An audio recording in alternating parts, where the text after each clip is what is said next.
Good morning guys. So ngayon ay tayo ay mag-salvage po ng desktop computer. So medyo maiba naman po ang ating vlog. So ito po yung aking desktop computer na kauna-unahang naibili po para po sa aking anak. So nasira na po kasi yung kanyang hard disk. So kanina po ito po yung kanyang hard disk. Medyo tinanggal ko na siya kanina. Yan. So Seagate. So 1 terabyte. Nasira na kasi siya. So talagang pag nasira pala yung hard disk, kulay pula yung nasa screen, hindi siya blue. Hindi ko lang alam kung ganoon talaga sa lahat.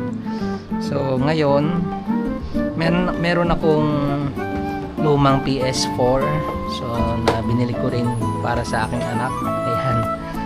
So actually nasira na rin kanyang hard disk. So, teka lang, baba ko lang muna itong desktop. So, ito yung PS4 ng aking anak. Siyempre, para din sa akin. Ayan.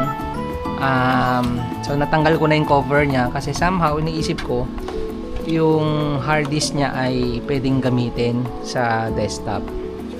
So, nung napag-alaman ko, although hindi ako electronics kasi, compatible pala siya. So dito nakalagay kanina no? Medyo natanggal ko na rin yung hard disk. So dito yung hard disk, tinanggal ko siyang ganyan.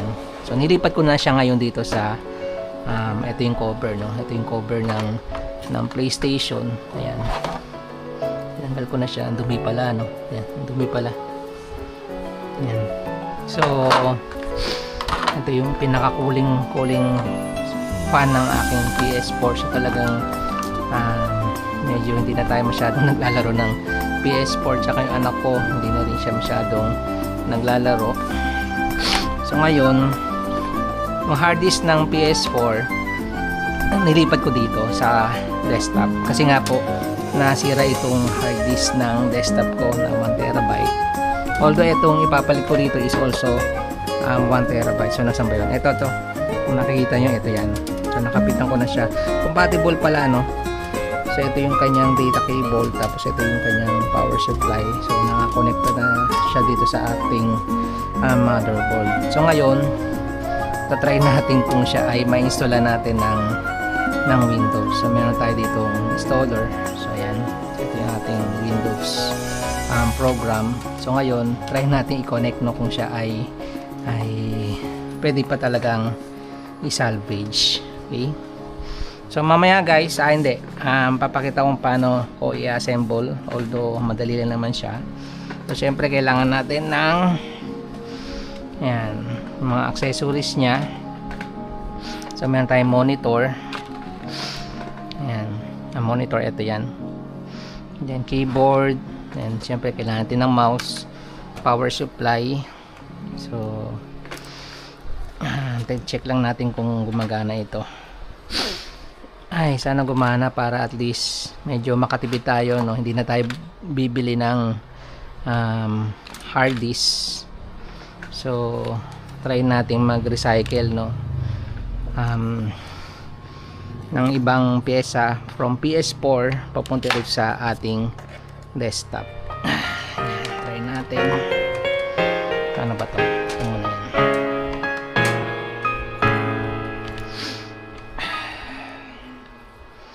Yan, ano pa to? VGA cable pa. Yan, at least may VGA cable naman yung video card ng desktop. So kaya I guess nagana pa siya. Ay nako, sana gumana para hindi tayo gagastos. Yan. So i-promote natin yung pagre-recycle no. Baka yung ibang pyesa dyan mapakinabangan pa natin. So yan.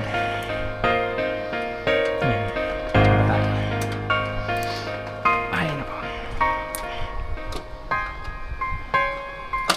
Yan, extension. Ay nako, medyo excited na ako kasi bagong ano to ngayon ko lang to gagawin talaga.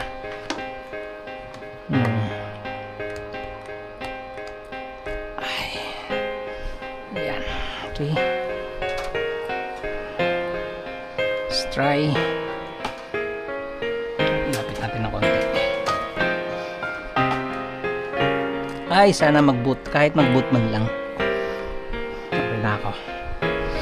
Okay, pan. So, okay na. Nakakonect na lahat. Ay, hindi. Sabay na natin itong installation disk. Ay, ano nga ba? Okay, try muna natin kung magbabayos siya. Oh, wala. Wala, di pa naka-power. Power on. Okay. Okay yung monitor guys, oh, na nag-on. How about the power supply? Okay na ito. Let's try to turn it on. Uy, gumana.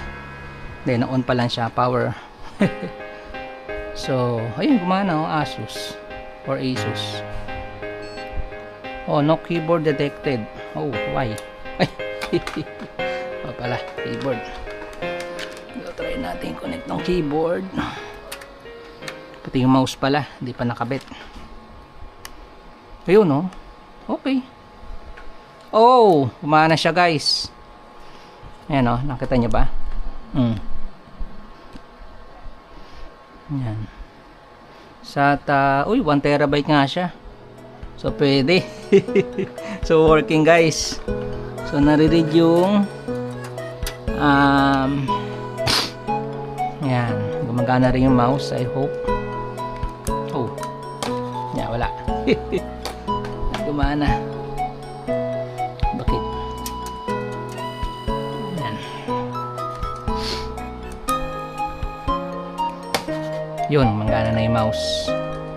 So at least gumana yung SATA. So mamaya no, tatry natin i-boot ito. Natin. Installan natin siya. Try kung madedetect. Okay. Sana madetect. Wala siya, wala. So ano natin? Boot menu. Ano ba to? Hindi na siya na-detect. So try muna natin i-restart.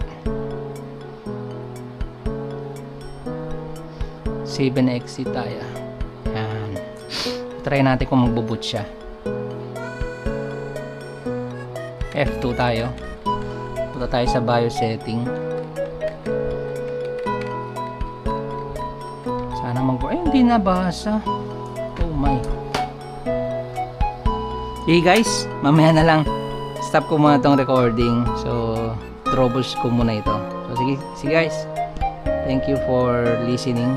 So, mamaya check natin kung ma-install natin ito ng Windows. Keep safe everyone.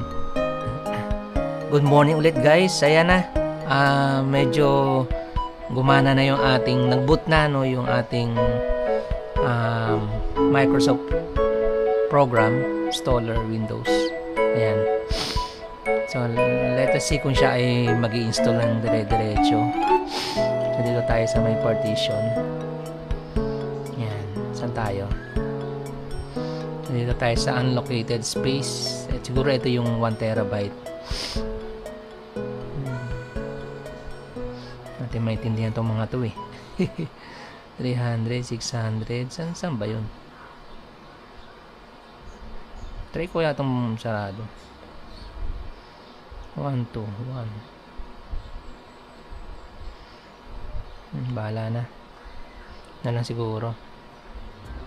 Ito na lang yung apply natin to guys.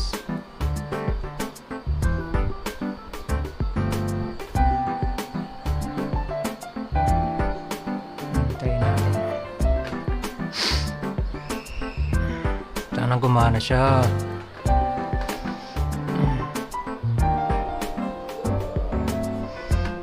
Medyo nagre-read pa siya.